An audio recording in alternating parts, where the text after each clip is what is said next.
Bien, ahora sí, estamos en vivo. Disculpas por las pequeñas demoras, pero ya estamos ajustando todo para tener el día de hoy esta importantísima entrevista y sobre todo, pues, porque tenemos que de repente aclarar ciertos mitos, verdades sobre esta pandemia que es el COVID-19.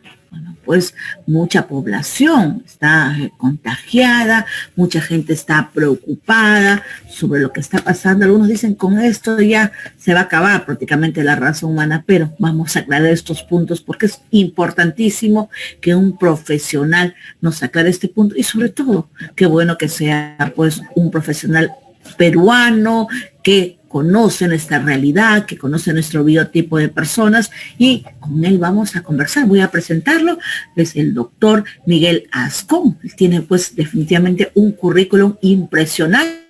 Hay que empezar. Él estudió en la Universidad Nacional del Santa microbiología, posteriormente estudió en Francia, en la Universidad Tecnológica de Copenhague y también ahí estudió bioquímica y microbiología, posteriormente también en el Instituto Pasteur en París, Francia, ahí ha logrado un postdoctoral y, bueno, pues de ingeniería bioquímica, biología sintética.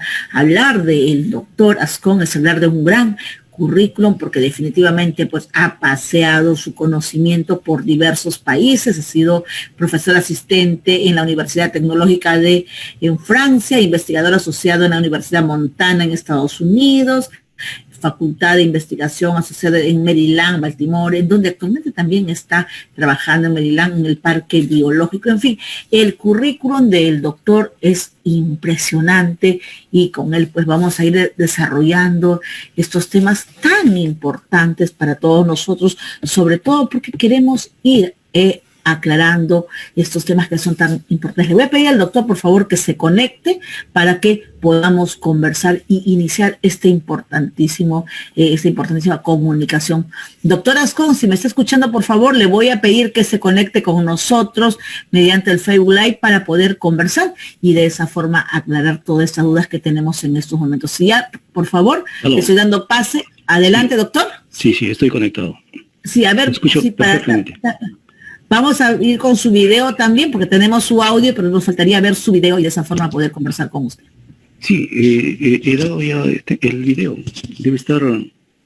Está cargándose. Sí, está cargándose. Seguramente. Sí, efectivamente, ya lo tenemos, doctor. Está usted con nosotros. Para nosotros es muy importante. Les damos la más cordial bienvenida. Hemos visto su currículum impresionante, doctor. Y bueno, pues usted nos va a aclarar tantos mitos, tantas preocupaciones que tenemos como ciudadanos. Doctor, empecemos. ¿Qué cosa es el COVID-19? Ok. Primeramente, permítame hacer una pequeña aclaración. Usted dijo que yo he regresado a la Universidad del Santa. No, yo soy egresado perdón, Universidad Nacional de Trujillo, perdón. Sí. También he pasado por la Universidad del Santa. Fui profesor cuando recién se inició la universidad. Así que también tengo una experiencia en la Universidad del Santa. Bueno, el COVID-19 pues es la enfermedad causada por el SARS-CoV-2, que es un virus de la familia de los virus que ya, digamos, desarrollaron alguna pandemia en el 2012, en el 2002 y en el 2012. En el 2002 fue el SARS-CoV-1 y en el 2012 fue el MERS 2012. Bueno, este virus es un coronavirus, o sea, es un virus que es muy, digamos, común en muchos animales, incluso en el mismo humano. O sea, tienen en varias facetas, ¿podríamos decirlo? Bueno, son diferentes tipos de virus, diferentes SARS. Por eso la numerología, ¿verdad? Bueno, la numerología es de acuerdo a, digamos, a la pandemia que fue en el 2002, y bueno, después que esta es la segunda pandemia por este mismo virus, ¿no? Sin contar, digamos, el MERS, que fue una pandemia que se desarrolló en Medio Oriente en el 2012, pero que fue aplacada. Pero también es un SARS, o sea, es un coronavirus. Entonces, estos virus realmente son comunes, ¿ya? Hay muchos coronavirus hasta en nuestros animalitos, digamos, familiares, o sea, en los gatos, en los perros. Los gatos lo pueden tener. Así es, y también pues hay en los animales salvajes, ¿ya? Hay miles de tipos de SARS. Pero de repente este coronavirus 19, este COVID-19, ¿ha sido el más fuerte, el más mortal, doctor? Bueno, mire, por supuesto que este es uno de los coronavirus, digamos, te podemos decir más letal. Ajá. Pero, digamos, enfoquemos el origen, ¿no? Hay muchos mitos en que este virus puede ser un virus construido. Hay mucha gente, digamos, que le gusta, digamos, hacer historias. Entonces han empezado a describir que este virus puede ser creado por, digamos, los chinos o los americanos.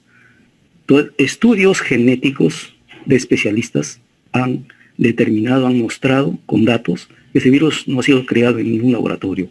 Este virus es natural, de forma natural. Posiblemente lo que ha sucedido es que este virus ha sido seleccionado de muchos virus patógenos de varios animales. En este caso, si fue en China, probablemente de animales salvajes. Usted sabe, en China lamentablemente la gente se alimenta de animales salvajes. Y es muy probable que de esos animales salvajes hayan hecho una selección de 100, 200, 300 virus, y de esos han seleccionado el más patógeno.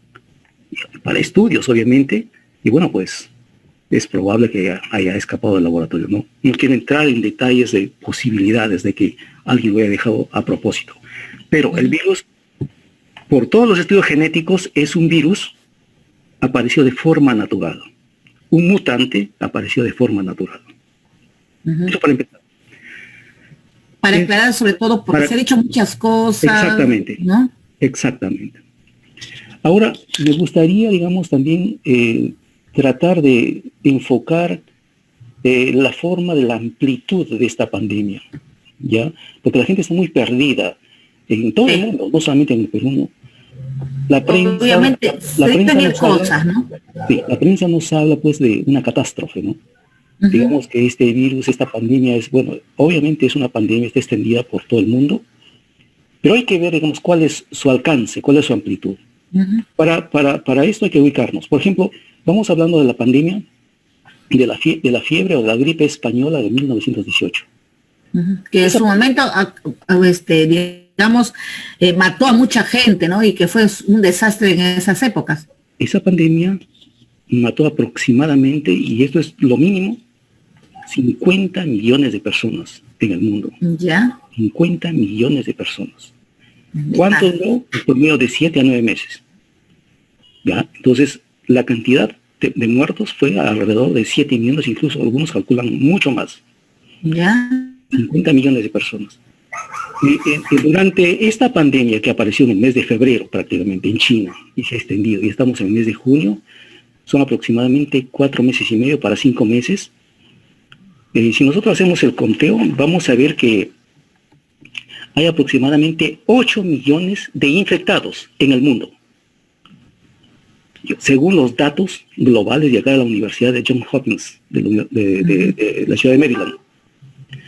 Entonces, ¿qué equivale a nuestra población que hoy día estamos alrededor de 7.7 billones, o sea, 770 mil millones de personas?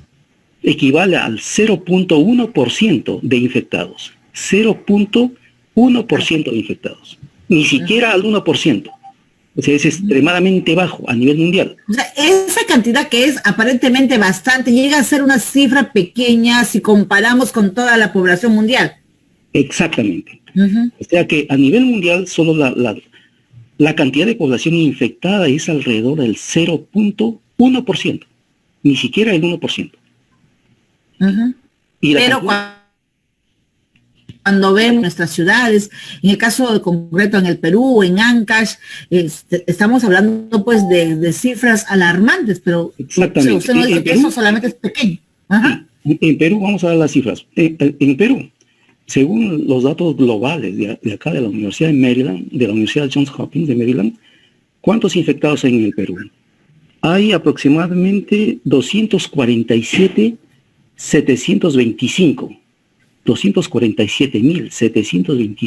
infectados en el Perú, que equivale al 0.7% de la población peruana.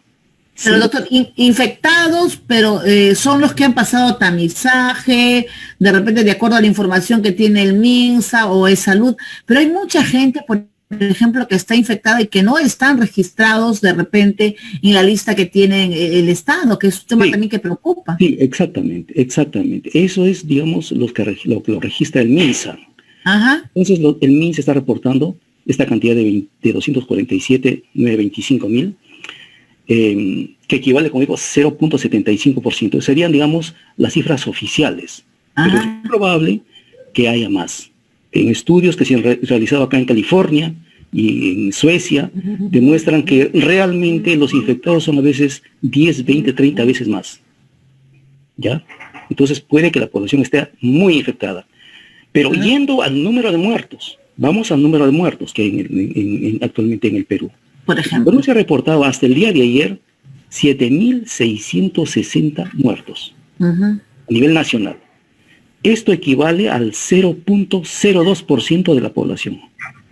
O sea, nada en otras palabras, pero obviamente sí. Nosotros sí comparamos, ¿no? Si comparamos la cantidad de muertos que está causando en Perú esta pandemia con otras enfermedades, yo no sé realmente cuántos muertos causa la gripe, la tuberculosis, los cánceres. O sea, no se habla nada de eso. Y eso es realmente lamentable, porque el gobierno debería establecer cuántos muertos hay por las otras enfermedades. Y no se habla. Ahora, toda la prensa lo liga al COVID. Se minimiza, no se sinceran cifras. Y obviamente eso preocupa porque la población, lo que ve es que de repente al lado de la casa el vecino falleció, la vecina falleció, pero no hay datos concretos. Y cuando se nos dice, no, pero es pequeño este porcentaje, lo decía usted, 7.600, pero... Los datos que le estoy dando es los datos del MINSA, que mandaba ayer. Exacto. Pero no es una real, de repente, proporción, porque en algún momento, por ejemplo, veíamos las listas oficiales que se daban de acuerdo a los muertos a nivel nacional. Obviamente no todos son por COVID, pero superaban prácticamente esta lista. Y eso también era un tema preocupante porque no estaban sincerando con toda esta información. Exactamente. No se está sincerando y sería bueno sincerarse cuántos muertos hay por las otras enfermedades. ¿Ya? Pero aún así, los muertos oficiales que está dando el MINSA equivale al 0.02% de la población, ni siquiera al 0.1%. ¿Ya? Bueno, entonces, ahora, doctor, ya tenemos estas cifras, no se está de repente sincerando, pero sí preocupa porque cada día vemos que por todos lados la gente está falleciendo. Y, por ejemplo, el gobierno recién está viendo una forma, por ejemplo, para entregarles medicamentos, más allá de la crisis económica que está pasando en Perú. A mucha gente no le ha llegado el tema del bono, ha tenido que salir a las calles, la gente se está contagiando. Y este es un tema preocupante porque se ha dicho, de repente se ha dado diversas recetas mágicas, entre comillas, pero verdaderamente, ¿cuál podría ser aquella receta que va a ayudar a que la población peruana, digamos, o mundial, pueda, digamos, salir de esta pandemia y obviamente recuperarse y no caer, pues, en la muerte como se ha dado? Claro. Mire, los países, digamos, más avanzados, como por ejemplo, ¿no? Singapur, Corea del Sur y Nueva Zelanda, digamos, han tomado, digamos, actitudes, diríamos, un poco modernas en comparación para la pandemia del 2018, de 1918. Hay que acordarnos, por ejemplo, que este encierro, esta cuarentena que se ha acordado en la mayoría de países, pues es una medida un poco draconiana, pero muy antigua, del siglo pasado. Entonces, claro, encerrar a todo el mundo para que el virus pase por ahí y cuando pase, pues, salgamos. Pero el fundamento, digamos, de las cuarentenas es encerrar a los pacientes, a las personas infectadas. A ellos, no a toda la población en general. No a toda la población. Y también se tendría que tener cuidado, encerrarlos también, o sea, ponerlos en cuidado a las poblaciones vulnerables. ¿Qué son las poblaciones vulnerables? Aquí doctor, vamos a incidir. ¿Quiénes son, en todo caso, cuál es la población vulnerable? Porque se ha dicho, por ejemplo, las personas mayores, las personas que tienen morbilidad, las personas obesas, las personas que tienen de repente algún tipo de enfermedades. Acláranos este punto porque es muy importante que la población sepa exactamente quiénes son esas personas que deben seguir con la cuarentena y deben protegerse. Mire, o sea, mis opiniones están basadas en datos, porque la ciencia es el arte de hablar con datos y evidencia. Esa es la ciencia. Bueno, entonces, ¿qué dice la ciencia y qué dicen los datos, no?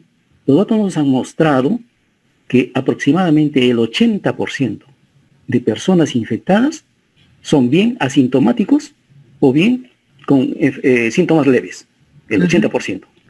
Y el 20% se va al hospital. ¿Ya? De ese 20%, el 15% se recupera y solo el 5% lamentablemente fallece.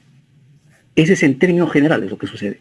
Y estas personas que fallecen son personas mayores. Exactamente, ¿cuál es el cuadro que se maneja? Ya, las personas, digamos, ese 20% ya, ese 20% son personas, pues la mayoría son, digamos, ancianos. ¿Sabe? Las personas ancianas algunos a partir de los 60, 65, depende, ¿no? Depende de la vida que han llevado. 70, otros 75, ustedes verán que hay gente que hasta tiene 95 años y es muy fuerte. Así que depende de la vida que ha llevado, pero estamos hablando de gente de la tercera edad. Entonces, esa gente es vulnerable, es muy vulnerable. Pero no necesariamente, doctor, todas las personas mayores pueden... No todas, pero la mayoría. Usted decía de acuerdo a la vida que han llevado, que quiere decir personas que se han cuidado en su alimentación, que desde pequeños en el transcurso de su vida han tenido, digamos, un buen desarrollo alimentario, de repente pueden tener este virus, pero pueden resistir. Pueden resistirlo, o pueden resistir a los tratamientos, ¿no? Es probable que solas las personas, por su propia inmunidad, sus propias defensas, no puedan combatirlo, pero sí pueden, digamos, resistir y digamos, colaborar, resistir con las terapias, con los tratamientos, ¿ya? Porque hay que entender que las personas mayores, la inmunidad, o sea, las defensas están ya muy decaídas. Todas las personas mayores, las defensas están muy decaídas. Obviamente por el paso de los años, algunas enfermedades oportunistas que se han presentado. Entonces, si en algunas personas todavía están fuertes es porque han llegado a una buena salud, una buena vida, se podría decir. Claro. Entonces, la mayoría de personas de la tercera edad y bueno, pues sobre los 70, 75 años mayormente, son la población más vulnerable. Ahora, ¿por qué? Porque bueno, lamentablemente por sus defensas principalmente. Claro. Pero también hay una población que son jóvenes, ¿ya? Que pueden estar entre los 25, 20, incluso años, 30 años, 40 años, pero que tienen enfermedades previas. ¿Qué tipo de enfermedades?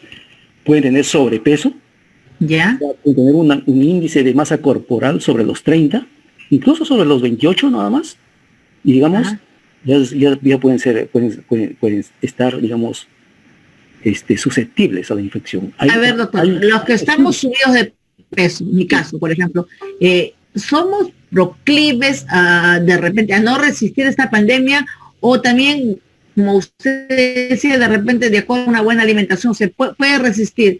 Porque si han habido algunas enfermedades oportunistas, obviamente, pues le llevamos mal los que somos poquitos, ¿no? Claro. En primer lugar, digamos, las personas jóvenes que tienen sobrepeso y, por ejemplo, que tienen enfermedades previas y crónicas, por ejemplo, diabetes, enfermedades renales, enfermedades cardiovasculares, ¿ya? Algunas alergias. Entonces, todas esas cosas resquebrajarían el sistema inmunitario de la persona. Ahora, hay un estudio, hablando solo de las personas de sobrepeso, hay un estudio que salió recientemente donde está demostrando que las células de las personas con sobrepeso aparentemente tienen mayores receptores para el virus. ¿Ya? El virus podría tener la facilidad de entrar, de infectar más rápidamente a una persona con sobrepeso. Mucho más rápido. ¿Ya? Por la capacidad de repente adiposa. Tal vez, bueno, tiene que ver eso, pero hablan de receptores. Aparentemente las células tendrían mayores receptores para el virus. Y sucede todo lo contrario con los niños, ¿no? Porque los niños, los jovencitos con buena salud, sobre todo los niños, no se infectan. Bueno, ha habido a veces, digamos, casos, ¿no? Pero muy aislados, No se infectan porque parece que los receptores de los niños están todavía inmaduros. Entonces el virus no puede entrar. Lo que no significa que un niño, un adolescente no se pueda infectar, pero de repente no recepciona en forma adecuada o pasa rápido. Exactamente. No, este es un punto muy importante porque a veces, obviamente hay que cuidar a nuestros hijos, sí, pero a veces la mamá dice, no, a mi hijo lo aíslo, lo tengo acá, y a veces también el niño necesita un poco de tomar aire, de diversión, y salir un poquito, ¿no? Porque hay que tener en cuenta, se habla, ¿no? En términos científicos, en términos también clínicos, creo, se habla de la carga viral. ¿Qué es la carga viral? Y digamos, las infecciones dependen de la carga viral. Se depende de la cantidad de microorganismos que ingresan a una persona. Si ingresan pocos microorganismos, pocos en este caso virus, la posibilidad de infección es baja. Pero si ingresa una cantidad enorme de virus, pues la persona tiene mayores riesgos de poderse infectar, ¿ya? Entonces, eso sucedería también con las personas que tienen, digamos, receptores apropiados para el virus y otros que no lo tienen. Entonces, los que no lo tienen, pues los virus pueden estar ahí, pero no entran los virus a las células. Digamos, el cuerpo protege el no ingreso de los virus. Exactamente. Entonces, esas serían las características de las personas vulnerables, de las poblaciones vulnerables, ¿ya? Entonces, volviendo a la estrategia, digamos, de la cuarentena, habría, pues, que aislar a las personas susceptibles, a las personas que son vulnerables y a las personas que están infectadas, ¿no? Lo más importante. Pero eso no es fácil de hacerlo, lamentablemente. Sobre todo en el Perú, doctor, donde, a ver, mucha gente vive en ranchitos, en casas humildes, y no pueden definitivamente, pues, digamos, guardar a sus enfermos en un lado, la casa, pues, de repente vive en un solo cuarto. Es muy complicado. Es bastante complicado. Por ejemplo, ¿qué han hecho en los países, digamos, de Nueva Zelanda y Corea del Sur, ¿no? Bueno, en primer lugar, esos países son más educados, ¿no? Que lamentablemente la mayor parte... No tienen de repente la educación que tenemos nosotros, porque se hablaba del confinamiento, pero no se ha respetado y mucha gente ha salido, se ha expuesto. Exactamente. Pero mire, en un confinamiento selectivo, en un rastreo selectivo, que es lo que han hecho estos países, es prácticamente saber utilizar las pruebas para detectar al microorganismo, para detectar, digamos, a las personas infectadas. Lamentablemente en el Perú... Ahí quiero llegar porque me parece muy importante. Por ejemplo, se ha hablado tanto de las pruebas, la prueba rápida, la prueba molecular. Ahora, ¿en qué momento es importante que a una persona se practique una prueba rápida? Porque se dice, sí, yo he ido, me he hecho la prueba, o mi familiar se ha hecho la prueba, y al final ha resultado que simplemente es falso negativo, y después esta persona termina falleciendo con COVID. Ya. Mire, eso hay que entender. Parece que la población no lo ha entendido y pienso que en el Perú también las autoridades no han hecho lo posible por hacer entender esto. Esto debería ser crucial, hacer entender qué significa la prueba molecular y qué significa la prueba rápida. Entonces la gente cuando escucha prueba rápida, me voy a hacer una prueba rápida, dice. Lo más rápido. No se trata solamente de eso. La prueba rápida lo que detecta son anticuerpos, porque es una prueba que usa sangre, usa digamos... No, a la persona le sacan sangre del dedo y ahí se evalúa. Exactamente, ¿qué le van a medir? Le van a medir sus anticuerpos. ¿Qué son anticuerpos? Son, digamos, las defensas, moléculas que defienden al organismo de una infección. O sea, el virus ya ha estado presente y ha permitido que el organismo forme las defensas, que en este caso son los anticuerpos.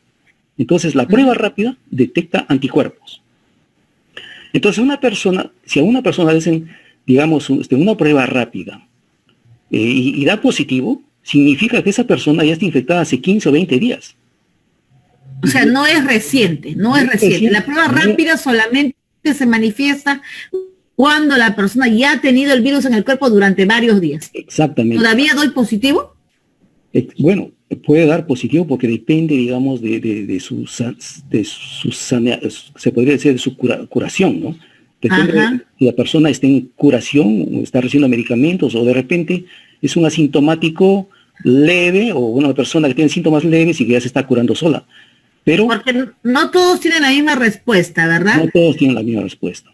Entonces, ¿qué sucede, por ejemplo, si una persona si una persona va y se hace una prueba rápida a los 5 días de infección y le va a salir negativo.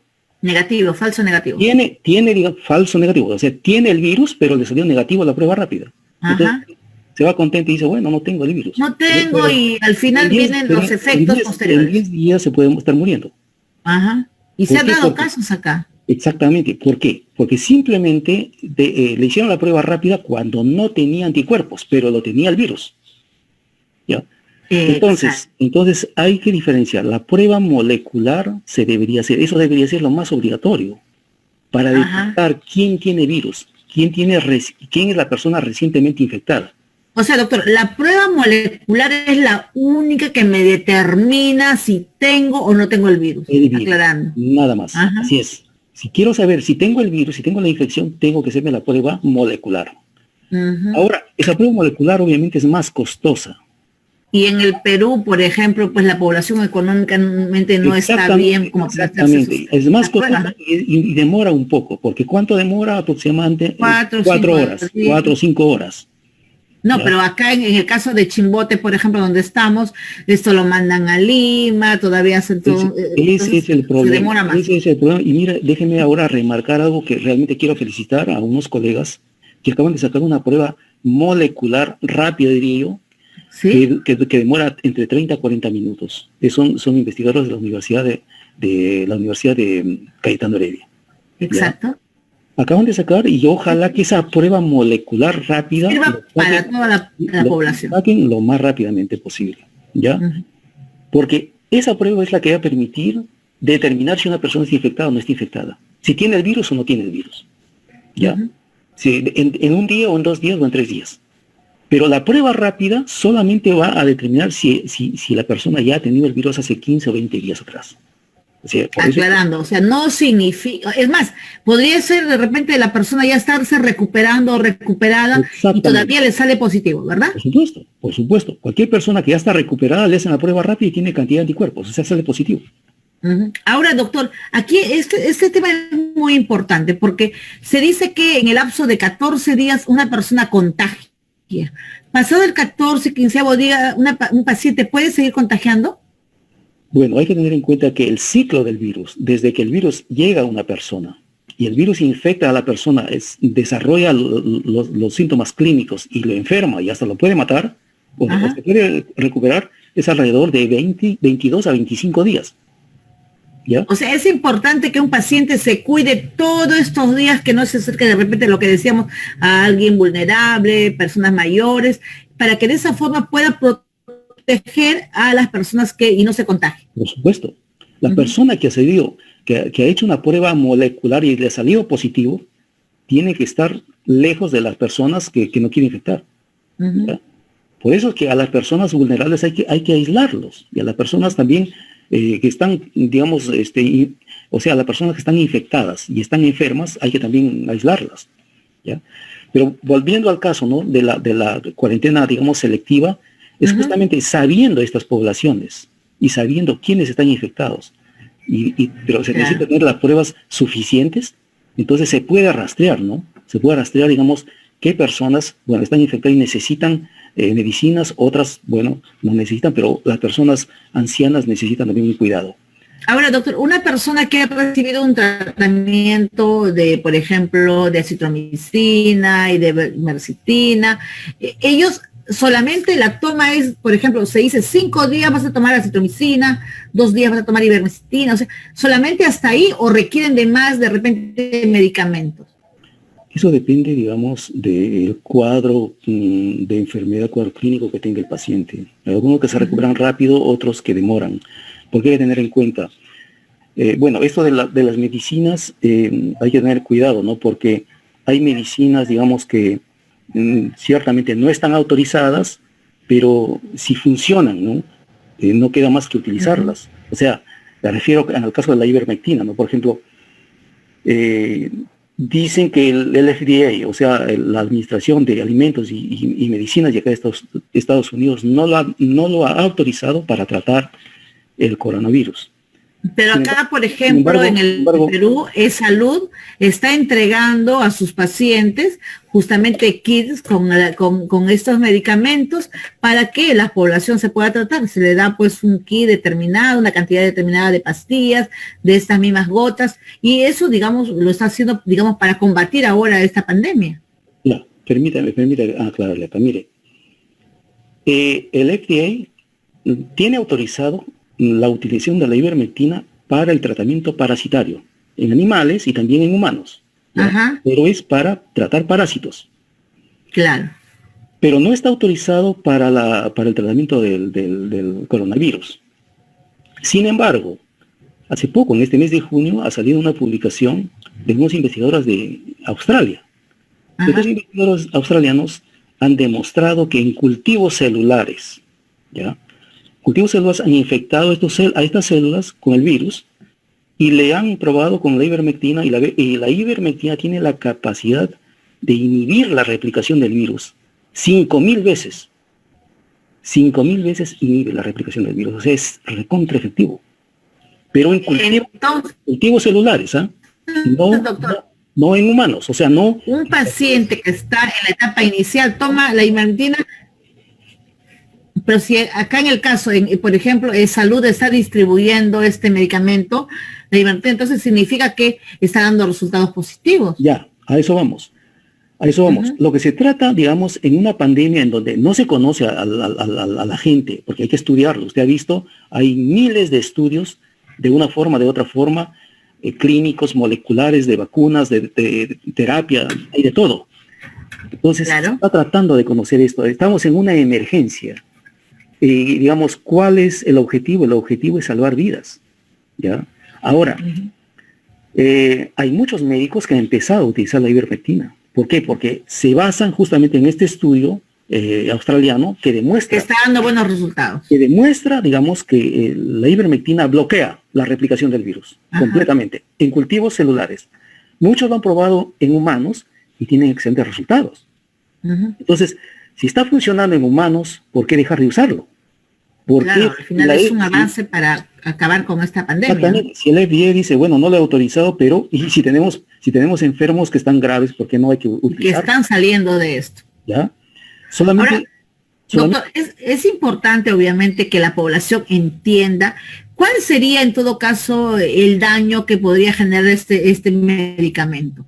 Porque obviamente, si decimos, sí, mira, hay resultados positivos, pero si les afecta a la gente, entonces, en todo caso, ¿cuál sería lo más malo que le podría dar a una persona que tome este medicamento? ¿En qué le podría afectar? Bueno, mire, para responder esa pregunta le voy a contar algo sobre los estudios que se están haciendo, ¿no? En humanos, ya en personas. Por ejemplo, se ha demostrado, un estudio reciente, que se ha demostrado que cuando se inyecta una dosis, la dosis permitida en humanos, a una persona enferma por coronavirus, la dosis es demasiado baja. No hay comparación con la dosis que se usaron en el laboratorio en cultivos celulares. Entonces, una dosis prácticamente no le hace daño a una persona, porque es demasiado baja. ¿Ya? Porque a veces dicen, una cosa es la dosis humana y la dosis para el animal. Obviamente que tiene que ser diferente, pero la dosis que están probando actualmente para humanos es una dosis muy baja y se ha probado que no le causa realmente daño. Por ejemplo, hay estudios que han demostrado que la concentración de la ivermectina, porque en humanos es oral, ¿no?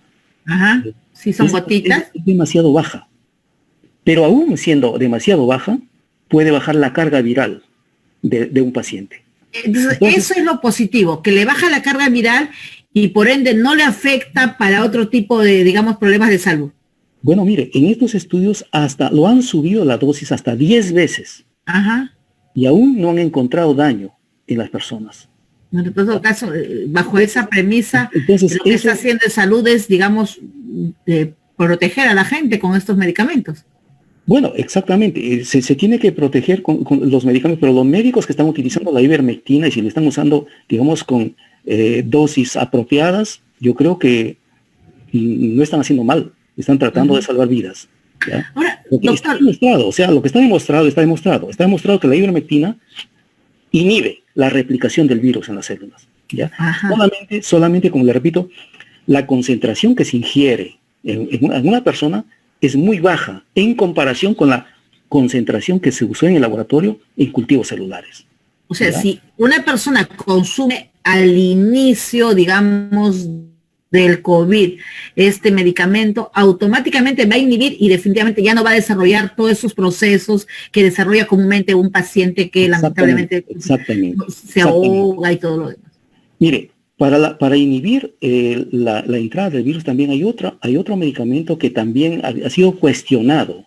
Incluso ha habido artículos publicados, pero que esos artículos ya los sacaron, digamos, de la comunidad científica, porque tienen datos falsos. Estoy hablando de la hidroxicloroquina. Que es el árbol de la quina que tenemos acá en el Perú, ¿verdad? No. Es algo parecido. ¿No es un derivado? No es un derivado. Este es un compuesto sintético. ¿Ya?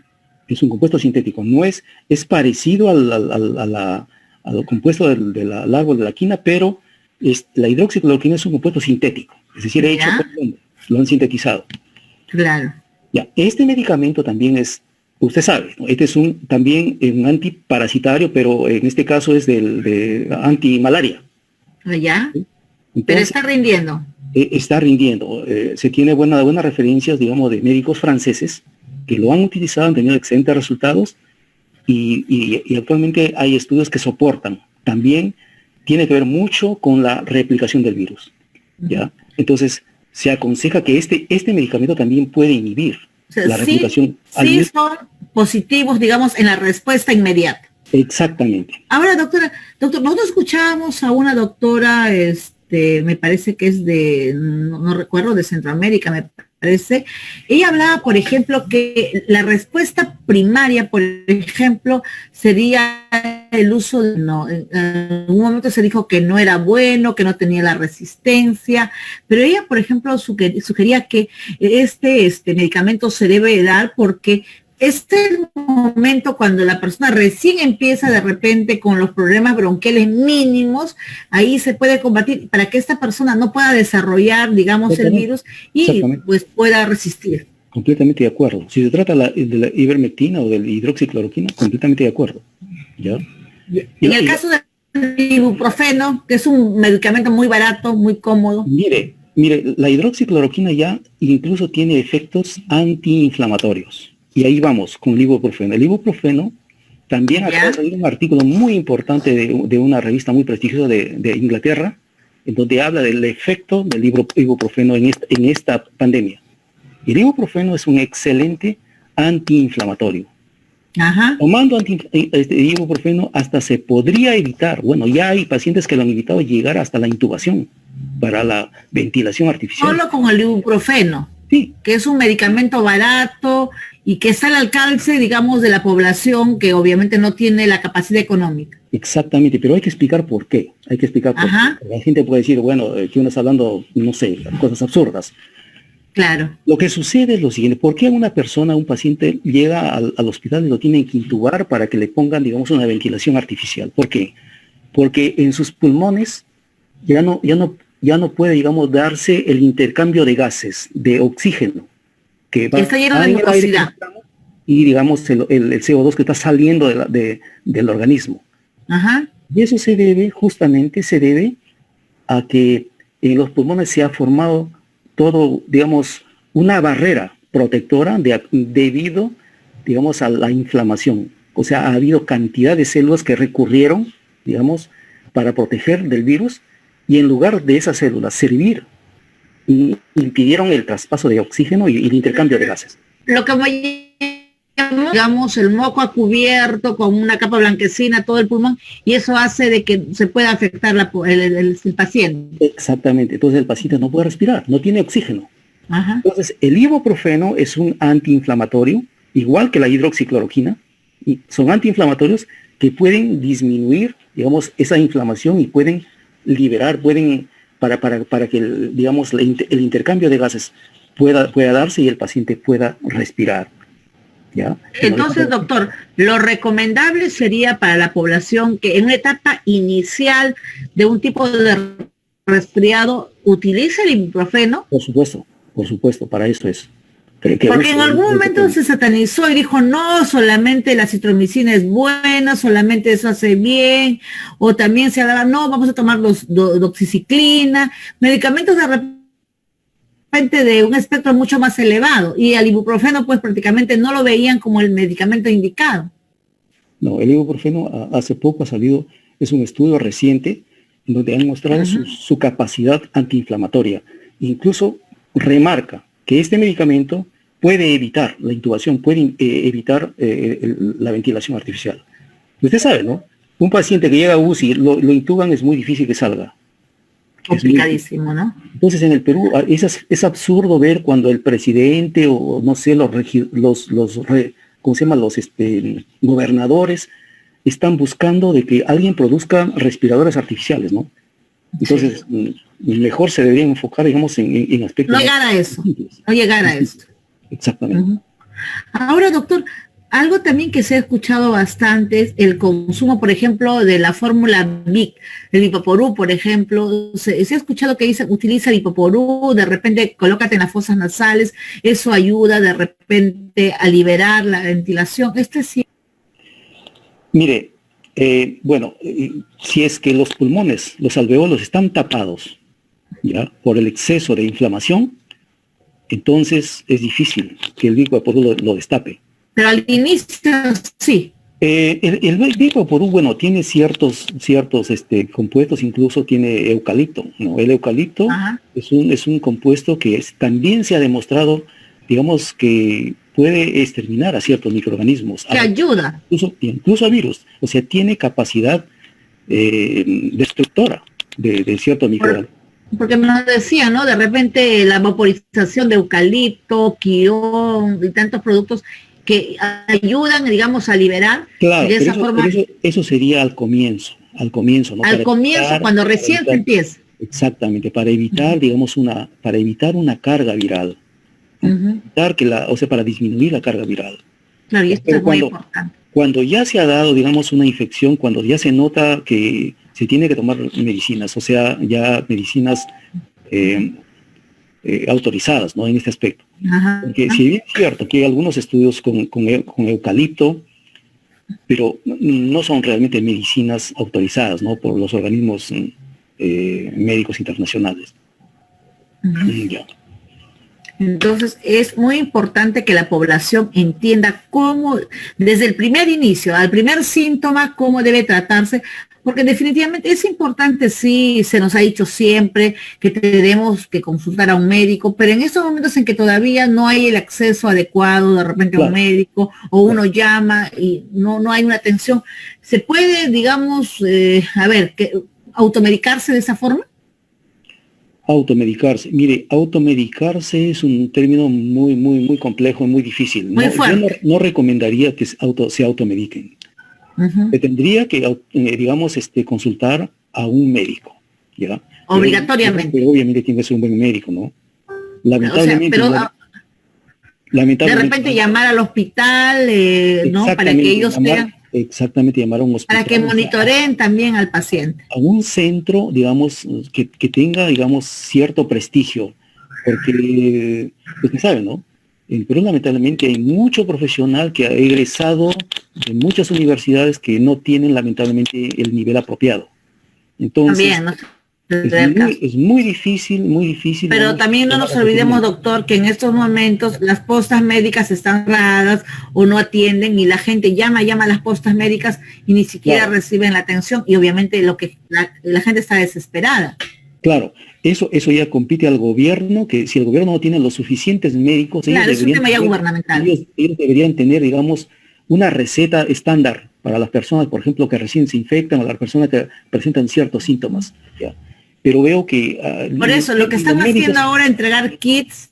Ya, claro, entregar kits. Algunos kits, uno llama a salud, le dicen, ¿sabe qué? Tengo estos posibles síntomas y les mandan unos kits para que la población se pueda, digamos, medicar, ¿no? Y de esa forma superar estos pasos. Bueno, mientras ahora, la población reciba, digamos, órdenes del médico, no habría problema. No hay problema. No habría problema. O sea, no podemos jugar, digamos, a creernos médicos porque no lo somos. Y hay que ser muy responsables. Puede haber, digamos, una persona que se automedica no sabe las dosis y digamos, no se puede jugar con las dosis. Los efectos colaterales. Exactamente, no se puede jugar con las dosis, ¿ya? Siempre hay que tener la consulta médica, ¿ya? ¿Qué es lo más importante? Porque, ¿qué podría pasar, doctor, una persona que se automedica, que toma los medicamentos de repente en exceso y obviamente, ¿en qué le podría afectar? Bueno, mire, depende del organismo de cada persona, ¿no? Imagínense si son alérgicos o, bueno, tiene, digamos, daños, problemas en el hígado, puede causar daños hepáticos, daños renales, un montón de problemas. Ya. Ahora, ya que usted dice que puede causar daños renales, nos decían dando casos de personas que están tomando estos medicamentos fuertes como la azitromicina, por ejemplo, que están desarrollando también el tema, por ejemplo, de la gastritis, porque obviamente estos medicamentos son muy fuertes. ¿Se recomienda algún tipo de medicamentos, por ejemplo, un omeprazol, por decir, para que estas personas que están medicando puedan, digamos, no afecte de repente su sistema gastro?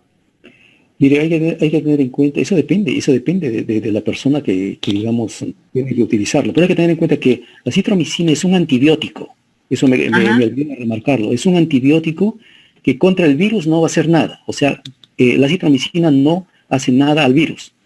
La citromicina se toma con la finalidad de destruir a las bacterias, digamos, oportunistas, que han infectado después que el virus ha dañado los alveolos o ha dañado los pulmones. ¿Ya? Entonces, si el virus hace daño en los pulmones, malogra las células, ahí hay bacterias que van y se meten y comienzan a hacer, digamos, una mayor infección. Entonces, la citromicina o cualquier otro antibiótico similar tiene que ir y va justamente a destruir esas bacterias oportunistas, ¿ya? Ahora, se puede utilizar, de repente para algunos pacientes la citromicina es tóxico o es alérgico, les puede causar reacciones. Tienen que ver con su médico qué tipo de antibiótico utilizar, ¿ya? Esto es muy importante, sobre todo porque lo que se quiere es que la respuesta sea inmediata, pero también que el paciente salga de este proceso. Exactamente. Ahora, otra cosa, ¿no? Perdón, sí. Mire, antes que se me vaya esta idea, estaba conversando con algunos colegas en Perú, ¿no? Y me decían que lamentablemente en Perú se están vendiendo medicamentos bambas, así me decían, ¿no? ¿Qué son medicamentos bambas? Como ¿ha habido denuncias? Hay gente que está produciendo acitromicina utilizando harina con azúcar. Sí, eso es cierto, han habido denuncias. Hay gente que está produciendo ivermectina usando aceite y bueno, otros compuestos. Entonces, usted se imagina, si va un paciente y usa ivermectina y le están dando cualquier cosa y después no le va a hacer daño, no le va a hacer nada, o sea, no le va a curar, al contrario, le puede enfermar. Entonces ahí vienen las contradicciones, ¿no? En que la ivermectina no tiene efecto o en que la citromicina no tiene efecto. Entonces, una recomendación para la población sería, por favor, cerciórense bien de que las medicinas que están comprando, las medicinas que están ingiriendo sean de verdad correctas. De buena procedencia. De buena procedencia, porque de nada vale que vayan y compren y digamos con una etiqueta y cuando están vendiendo un medicamento bamba, ¿no? Un medicamento falsificado. Entonces, ahora, ese sería el problema, ¿no? Ahí hay que tener mucho cuidado, doctor. Hay que ser muy responsable, sobre todo de quién lo vende o hacia dónde uno va. Ahora, hay otro medicamento que está saliendo bastante, los famosos CDs, doctor. ¿Estos son recomendables? Ya la gente está comprando en varias cantidades, está vendiendo estas botellas para que la gente pueda tomarlo como agua de tiempo durante todos los días, durante días determinados. Sí, usted me habla del dióxido de cloro. Sí, exactamente. Dióxido de cloro. Bueno, mire, actualmente hay cierta contradicción, ¿no? En el mundo académico, y digamos también apoyado por ciertos organismos en donde tratan de confundir, ¿no? Dicen que el dióxido de cloro es la lejía, y no es así. Exacto. Esto hay que aclarar, no lo es. Hay que aclararlo a la gente que la lejía es el hipoclorito de sodio. Ajá. El dióxido de cloro es el clorito, o sea, es completamente diferente. Es otro componente químico, completamente diferente. Es otro compuesto químico. Y bueno, se ha probado, también hay estudios hay artículos científicos que demuestran que en ciertas concentraciones, bueno, generalmente son bajas las que se toman, el dióxido de cloro no es tóxico, y al contrario, elimina bacterias y elimina virus. Entonces, si un médico sabe aplicar esto, si un médico mide las concentraciones y sabe la capacidad de recepción de su paciente, podría utilizarlo.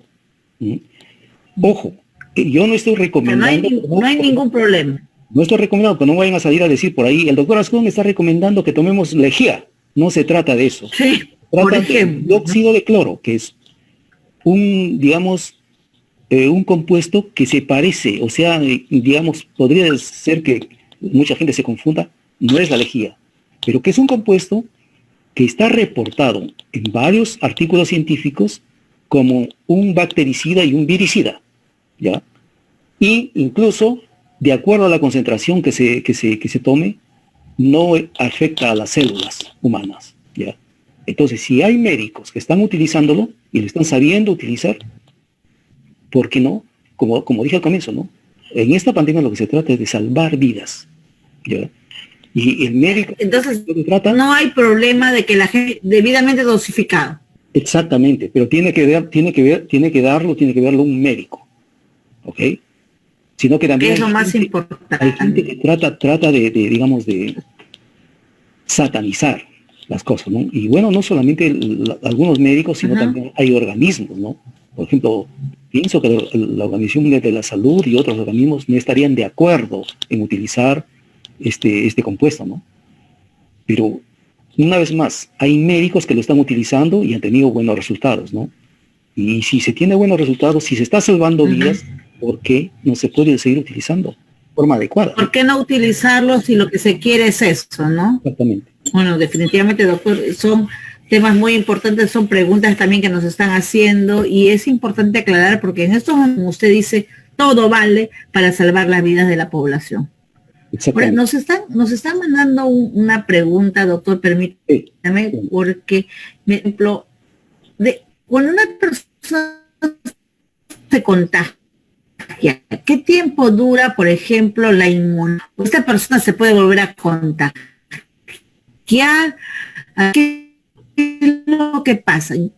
Por ejemplo, ¿no se conoce personas que se hayan vuelto a contagiar? Bueno, mire, siempre sucede, ¿no? Estas cosas de los recontagios, ya lo han reportado en China, lo han reportado también en Corea del Sur. El problema es que, digamos, durante el pasaje del virus entre pacientes, el virus sufre muchas mutaciones, ¿ya? Y aquí permítame hablar sobre la letalidad del virus, ¿ya? Que es muy importante. ¿Se pone más fuerte, quizá?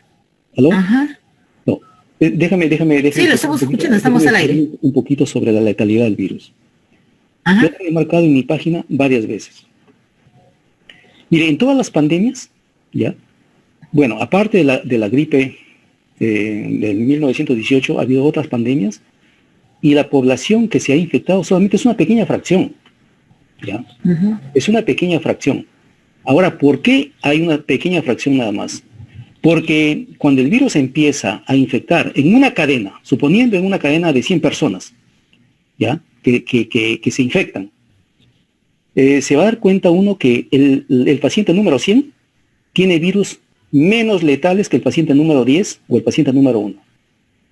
¿Qué significa eso? Significa que durante su pasaje en esta cadena de infectados, el virus va recibiendo pues un montón de martillazos, digamos así, para ser ilustrativos, de las células. Otras cargas. De las células, digamos, de nuestras defensas. En este caso de las células B, de las células T, que hay un montón de células. Ya. Y prácticamente hacen mutar a este virus. Si es que este virus va mutando. Y generalmente, si nosotros observamos la tendencia de las pandemias, es que este virus cada vez en sus mutaciones va perdiendo letalidad. ¿Ya? Se vuelve más se vuelve menos letal. ¿Podríamos decirlo? Así es. Mire, se ha digamos, determinado que un virus cuando recién empieza a infectar, ¿ya? Tiene un grado de letalidad que generalmente se conoce como, tiene un nombre específico, número reproductivo básico. Quiere decir, por ejemplo, ¿ya? Una persona infectada, ¿a cuántos puede infectar? ¿Ya? ¿A cuántas personas puede infectar? Entonces, por ejemplo, para la tosferina, ¿ya? Y el sarampión, el virus puede infectar entre 12 a 18 personas. O sea, su número reproductivo básico es alto, ¿ya? Por ejemplo, para las paperas y para otros, digamos, enfermedades, su número, digamos, reproductivo básico es más bajo. Y para el virus del SARS, para el coronavirus, se ha determinado que es alrededor de 3.5 o 3.2, alrededor de 3.2. Entonces, quiere decir que un paciente es capaz de infectar a 3 personas y un poco más. ¿Ya? Como mínimo. Eso es cuando el virus empieza en la cadena. Cuando el virus termina, mira, para que tengan una idea, algunos investigadores, algunos biólogos en Perú han determinado que este número reproductivo básico en Loreto ha bajado hasta 0.6. Quiere decir que ya un paciente ya no ha sido capaz de infectar a ninguno. ¿Ya? Entonces, eso significa la letalidad del virus. El virus va cada vez... ¿Se puso viejo? ¿Cómo? Es como si se hubiera puesto viejo, pues porque... El virus envejeció. Es como si hubiera envejecido, pero ha envejecido de acuerdo y debido a las mutaciones que ha recibido durante el pasaje de una persona a otra persona, a otra persona, a otra persona. Sin embargo, puede caber la posibilidad de que por ahí salga un mutante resistente. Un mutante resistente que podría ser más fuerte, digamos, del anterior. O sea, las mutaciones lo han hecho más resistente. Y en ese caso... Pero hasta ahora no ha habido un mutante más fuerte. Lo que se está viendo es que está, digamos, envejeciendo, digamos, este virus. Exactamente. Porque, digamos, envejecer es la tendencia. Estos virus que causan pandemia. Envejecer... El hecho de repente, doctor, que la gente, por ejemplo, se esté medicando, podría ser el motivo por el cual este virus está, digamos, envejeciendo, o porque la población ya está tomando en cuenta cómo cuidarse, protegerse. Es por todo. Es por las defensas que el organismo, digamos, desarrolla para defenderse de este virus. Es por los medicamentos que toma. Es por las terapias que recibe. Por todo. Así que una persona que es convaleciente, él va a infectar a otra persona, ese virus que sale de su organismo y es un organismo que está apaleado, que está casi, se podría decir, noqueado. ¿Ya? Entonces cada vez más es la razón porque la pandemia tiende a decaer. ¿Ya? Entonces... Ahora, doctor, de que este virus pues envejece, pero también ¿cuánto puede durar en el cuerpo de una persona? Usted decía, por ejemplo, que es lo determinado y obviamente sí es importante conocer eso. Si yo tengo el virus, por ejemplo, ¿hasta cuánto yo lo voy a tener en mi cuerpo? No sé, de repente 1 mes, 2 meses, 3 meses, 15 días. Es importante que la población obviamente conozca esto. No, el virus, su ciclo biológico del virus su ciclo de vida es alrededor de 25 días. Bueno, pues puede ser 1 mes, ¿no? 1 mes y tal vez 1 semana más. Pero digamos, si es que la persona continúa delicada, que puede que ya no sea el virus, puede que sea alguna infección bacteriana. Por eso... por ejemplo, esto se empieza de repente con el virus, tiene obviamente síntomas, ¿no? Que le afectan. Pero una vez que empieza el tratamiento, 15º día, esa persona ya empieza a mejorar. Claro. Lo que significa que esa persona también al mejorar ya deja de contagiar. Pero de repente persisten, infecciones a la garganta, dolores Exactamente. musculares, o dolores a los pulmones, qué sé yo. Entonces, para que esa persona esté verdaderamente, digamos, está libre del COVID-19. Mire, para saber que la persona está libre de COVID-19, habría que hacerse una prueba molecular para saber si tiene el virus todavía. Porque si se hace una prueba es rápida, lo único que va a determinar. Eso es lo único que va a determinar. Positivo. Sí, porque si se hace una prueba rápida, obviamente que va a salir positivo, porque tiene cantidad de anticuerpos. ¿Ya? Obviamente. ¿Y eso también qué tiempo demoran en desaparecer? ¿Los anticuerpos? ¿O se mantienen? No, los anticuerpos se mantienen. Ahora no se sabe, digamos, cuánto tiempo, porque bueno, estamos en plena pandemia, ¿no? Pero si nosotros comparamos con otras enfermedades, por ejemplo, la gripe u otras enfermedades, bueno, siempre duran los anticuerpos que uno produce, algunos duran meses, 2, 3 meses, 6 meses, 8 meses, un año, algunos duran años, ¿ya? Ahora, si este virus es tan mutante, es probable, se parece mucho a la gripe, es probable que dure unos meses, tal vez 4, 5 meses, 6 meses, ¿no? Y de repente podamos tener en la próxima, como se dice, estación, ¿no? El próximo año. Pero si lo tenemos... ¿Podríamos tenerlo como una simple gripe quizá más adelante? Exactamente, lo vamos a tener como una gripe. Hay que tener en cuenta que la gripe española se quedó como un virus ya con una letalidad muy baja, y bueno, de vez en cuando está, ¿no? Entonces, lo podríamos tener el próximo año, pero con una letalidad muy baja, tal vez como una simple gripe, pero no tan fuerte, ¿no? Bueno, ha sido un placer enorme conversar con ustedes. Espero haber contribuido en algo, digamos, al esclarecimiento de este virus. Y bueno, si hay algunas preguntas, me lo podrían hacer llegar a mi página o mediante la periodista, ¿no? No solamente, sino también estamos por esa acción.